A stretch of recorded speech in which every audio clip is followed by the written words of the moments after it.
A independência do Brasil é um processo, e assim como todo processo, a gente precisa compreender algumas características e alguns personagens também dessa história.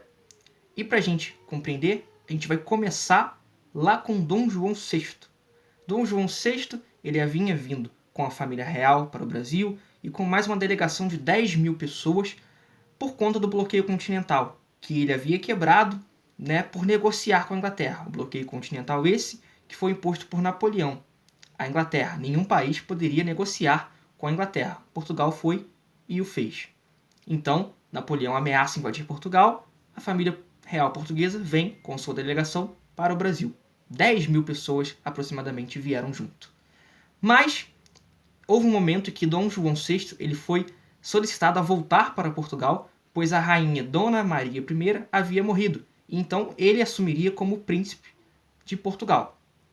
Num primeiro momento, Dom João VI não volta. O que ele vai fazer? Ele vai elevar o Brasil de status de colônia para status de Reino Unido de Portugal e Algarves, e vai deixar dessa forma. Um outro fato que vai agravar ainda mais a situação é a seguinte: se já havia a falta de um rei, de uma figura de monarca em Portugal, em 1820 estoura a Revolução Liberal do Porto. Revolução essa que tem ideais liberais, né, ideais vindos da Revolução Francesa, ideais que ameaçam a monarquia portuguesa. Diante dessa situação, Dom João VI se vê sem saída. E então, em 1821, Dom João decide voltar a Portugal para assumir o trono. Deixa então no Brasil Dom Pedro I como regente. Dessa forma, Portugal consegue se resolver, estabelece uma constituição baseada na divisão dos três poderes de Montesquieu, né, o poder executivo, legislativo e judiciário. Como fica, então, a situação do Brasil? Essas pessoas que vieram junto com a corte portuguesa para cá, né, parte dessas 10 mil pessoas, haviam se estabelecido aqui, criado comércio, família e tudo mais, e não desejavam voltar para Portugal. Além disso, eles estavam um pouco enfurecidos, vamos dizer assim, com Dom João VI, porque ele havia aberto as portas às nações amigas, acabando com o exclusivo comercial de Portugal com o Brasil. E quando ele abre esse exclusivo, ele acaba com esse exclusivo, né, quem vai negociar, então quem vai começar a comercializar com o Brasil, vão ser os ingleses. Então os comerciantes portugueses, né, não vão ter mais a exclusividade de negociar, colocar os seus próprios preços aqui, né, com os produtos brasileiros e seus produtos portugueses. Mas os ingleses agora também estão na jogada, abrindo uma concorrência. Isso causa uma insatisfação dos portugueses em relação a Dom João. Mais para frente, então, os portugueses vão determinar o seguinte. E além disso, né, voltando nesse ponto que eu havia falado, esses portugueses, né, eles desejavam a volta desse pacto colonial, tá? Eles ficaram satisfeitos e eles pediam a volta desse pacto colonial. Somente Portugal poderia negociar com o Brasil. E então, o que acontecia nesse tempo em Portugal? Deputados portugueses, né, governantes portugueses desejavam que o poder fosse concentrado de uma forma muito forte lá em Portugal, principalmente no centro, em Lisboa, e para que Portugal voltasse a ter a sua soberania, né, a sua soberania comercial, a sua soberania política. E para isso, eles também exigiam a volta de Dom Pedro I para lá. Eles exigiam a ida, né, de Dom Pedro para Portugal. Então, esse é um conflito que já Dom Pedro I tem que lidar logo nos seus primeiros, né, momentos aí de mandato. Esse desejo dos portugueses de volta, de ida, né, de Dom Pedro para Portugal. E aqui no Brasil ficaria como a situação? O Brasil ficaria regido por aquela Constituição portuguesa que a gente viu, pautada nos três poderes de Montesquieu. Porém, no Brasil, claro que houve uma insatisfação ao saber de que o Brasil poderia ser recolonizado, né? Poderia voltar ao status de colônia. Por quê? Porque aqui no Brasil havia os chamados movimentos emancipatórios. E um detalhe muito importante, esses movimentos emancipatórios desejavam a independência.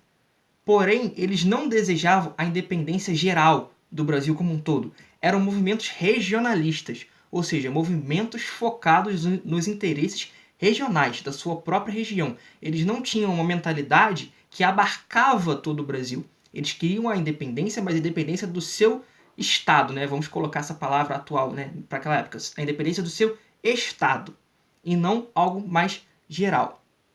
Esses movimentos, então, vão temer também todo esse risco de recolonização, porque a colônia colocava altos tributos, altas taxas para esses estados, né, as províncias, né, da época, são os estados, né, atuais.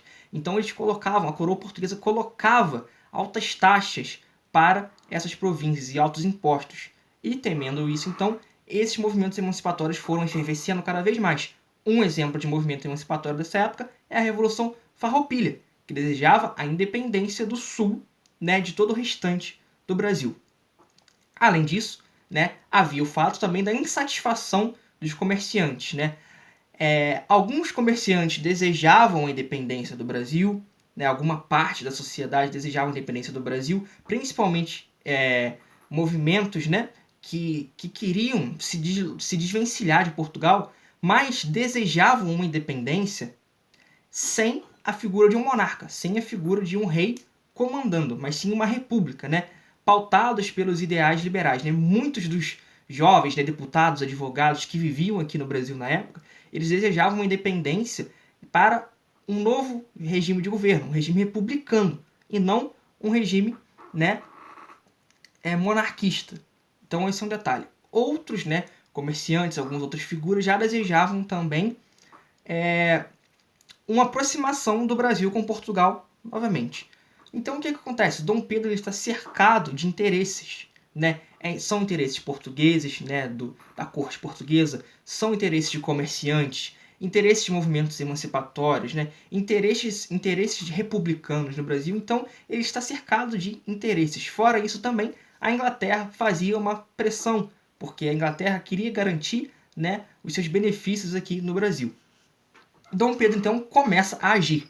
Né? No dia 1º de janeiro, no primeiro mês, né, do ano, janeiro de 1822, ele vai, né, estabelecer que fica. Né? Aí temos o dia do fico, onde ele vai falar, né, que para o bem do povo, para o bem da nação brasileira, ele fica. Então é o dia do fico. Eu fico no Brasil, vou resolver as coisas aqui no Brasil. Dom Pedro então é aclamado, né, por várias pessoas, né? Dom Pedro é ovacionado, né, por grandes parcelas da sociedade, né, diversas partes, né, da sociedade. Em junho de 1822 tem uma reunião, a Assembleia Constituinte, né, para estabelecer uma Constituição para o Brasil. Então veja que Dom Pedro já estava dando passos ali para que o Brasil caminhasse para um rumo que não fosse se continuar apegado a Portugal, mas se desvencilhar de Portugal. E então, no mês 9, né, em setembro de 1822, ele vai declarar a independência, né, temendo que o Brasil perdesse esses territórios dessas províncias que tinham os movimentos emancipatórios. Então, Dom Pedro, né, tinha esse medo, né, de perder essas províncias que estavam querendo se declarar republicanas e estavam querendo se apartar do Brasil. Então, temendo muito isso, ele vai declarar a independência, porque declarando a independência, ele consegue abafar um pouco esses movimentos, né?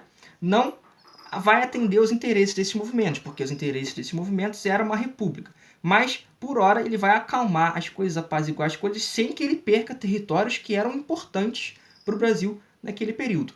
E temos, né, para finalizar, a ação inglesa nesse processo de independência. Né? Os ingleses vão estabelecer todo um aparato para evitar que Portugal pudesse atacar o Brasil de alguma forma. Né? Os ingleses tinham uma marinha, tinham um exército, né, bem estabelecido, então se Portugal quisesse atacar o Brasil de alguma forma, os ingleses conseguiam fazer a sua defesa. Além disso, os ingleses emprestaram, né, 2 milhões de libras para o Brasil pagar uma indenização por ter se emancipado, né, deveria pagar 2 milhões de libras por ter se emancipado de Portugal, e alguns outros empréstimos que os ingleses foram fazendo ao longo do tempo. Por quê? Era interesse dos ingleses que o Brasil se emancipasse, pois aí os ingleses, né, a Inglaterra, conseguiria ter uma relação comercial com o Brasil sem interferência de Portugal. Então eles conseguiriam negociar mais facilmente, comercializar mais facilmente, né? Inglaterra consegue uma série de benefícios comerciais, benefícios religiosos também. Inglaterra tinha o livre culto religioso aqui no Brasil. Então, o que a gente pode perceber? A independência do Brasil, ela é um processo. Não foi algo que Dom Pedro realmente, do nada decidiu ali levantar a espada e declarar a independência ou morte. Não, foi todo um processo, que teve diversos interesses ao longo desse processo, ao longo dos anos, que culminaram nessa declaração de independência do Brasil. Então, assim a gente fecha, esse nosso vídeo, falando sobre a independência que aconteceu, na segunda-feira, 7 de setembro.